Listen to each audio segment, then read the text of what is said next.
Pemerintah Kota Palembang berupaya memaksimalkan pendapatan asli daerah dari sektor penerimaan pajak daerah.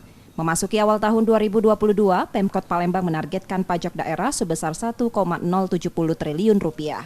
Target tersebut dinilai mempertimbangkan capaian tahun lalu.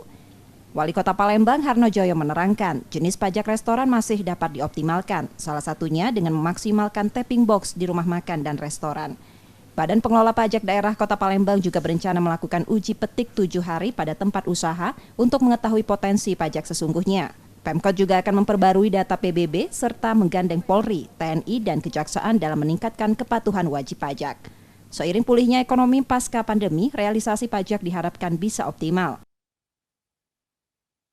Target tahun ini 1.082 miliar 70 miliar. Ya. Dibandingkan tahun sebelumnya, target kita kan hampir sama, tetapi pencapaiannya, ya, tahun kemarin target kita sama, pencapaiannya hanya 837, hanya 77%.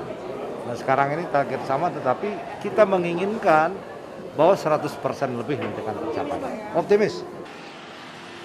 Sepanjang 2021, pemerintah Kota Palembang mencatatkan realisasi penerimaan pajak daerah 837,9 miliar rupiah.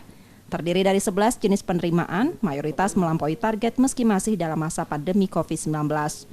Penerimaan paling banyak berasal dari pajak bumi dan bangunan, diikuti pajak penerangan jalan sumber lain, bea perolehan hak atas tanah dan bangunan serta pajak restoran.